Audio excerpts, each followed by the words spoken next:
Kampung Nelayan Dadap terletak di daerah Dadap, Tangerang, Banten.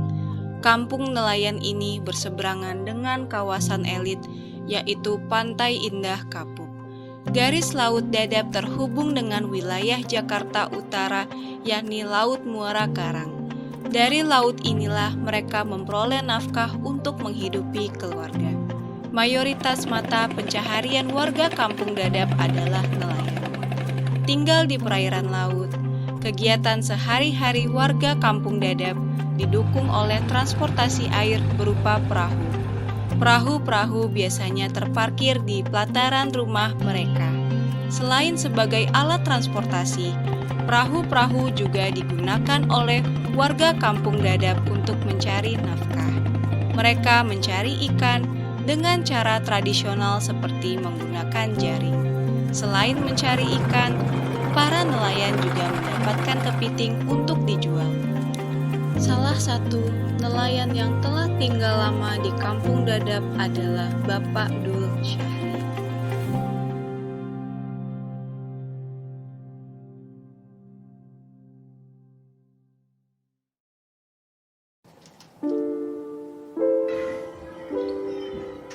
Nama saya Dul Syahri. Saya hampir lahir 74, berarti 48 ya, 48. Saya anak pertama dari 8 adik. Selama dari perjalanan saya 2025, sekarang saya menjabat terus jadi RT udah hampir 2 tahun. Mayoritas saya nelayan. Saya lulusan SD nggak tamat, langsung terjun nelayan. Keluarga saya hampir 9 orang, 9. Yang tertua saya jadi beban atau ibarat orang tua yang manggul. Dari adik-adik saya anggap saya sebagai orang tua. Nggak ada orang tua, ada orang tua. Bapak saya, kakek saya semuanya nelayan, mayoritas nelayan, jadi ke bawah kayak ikutlah sama kehidupan yang sehari-hari nelayan. Merasakan ya namanya belajar ya, ombak, angin, mabok lah kita buat namanya ya demi membantu orang tua ya, keadaan juga ya terpuruknya ekonomi, jadi terjunnya ke laut untuk membantu orang tua. Karena saya punya adik ya 8 itu, ikut membantu orang tua lah kehidupan sehari-hari. Saya ada keinginan coba ya gimana lagi, adanya tahu sendiri pabrik-pabrik sekarang susah ya, nggak mencukupi untuk ya menampung hidup dengan gaji atau pembayaran segitu. Kalau di laut kan kita ya ibarat mah kita ngambil doang, tinggal modal gitu. Ada bos juga yang nampung ya, membantulah biaya untuk permodalan usaha di laut. Kalau di pabrik kan kita ngandalin gaji tok, kita nunggu bulanan, nggak tentu, nggak pasti lah. Kalau di laut mah kita ada jaminan, dikit-dikit ada bisa lebih gitu.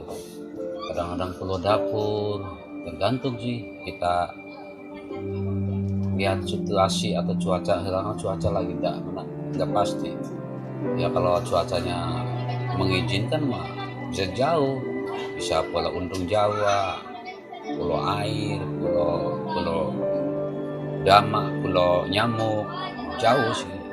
Perjalanan juga sampai 2 jam, 3 jam pulang pergi. Harapan kedepannya pengennya lebih baik, sedang adanya proyek ini jadi mata pencarian kita kurang, apalagi banyak pabrik-pabrik itu ya. Pengennya mah kalau bisa mah itu pabrik memang mereka tuh nggak ada rasa tanggung jawabnya terhadap mayoritas di sini kan nelayan ya, kena limbah, ikan-ikan pada mati, itulah.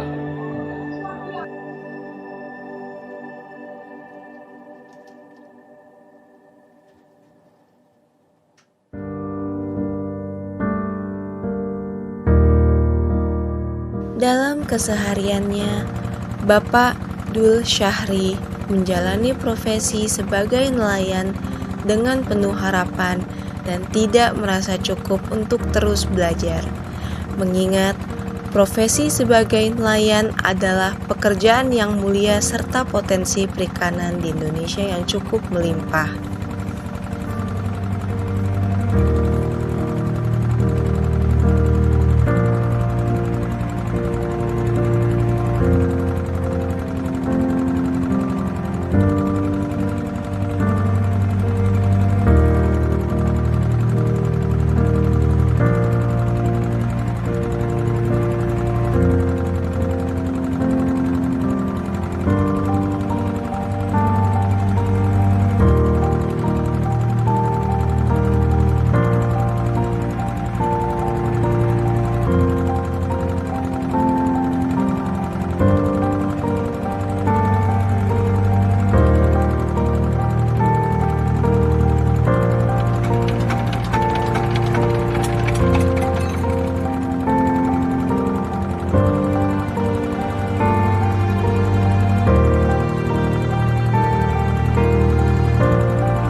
Kami cuma berharap ya hasil penangkapan gitu.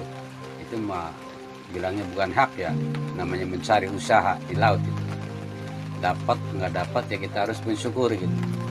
Kalau kita kan diri kita pribadi kan ini punya hak pribadi.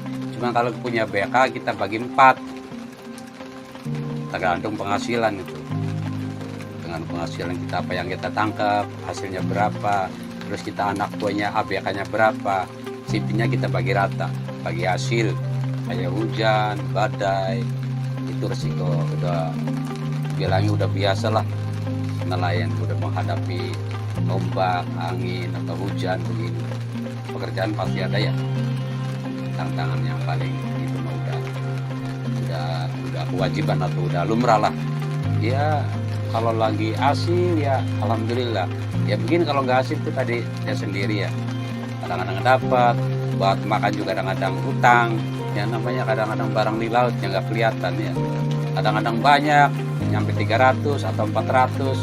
Kalau lagi kosong ya boro-boro buat makan. Kadang-kadang pesangon aja buat modal ya kurang. Tergantung produk jenisnya. Kalau yang gede agak mahal ya.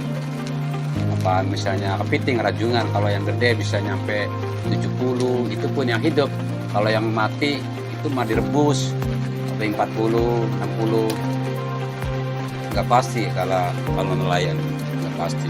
Kalau pabrik, kalau kantor udah pasti itu nggak patokan.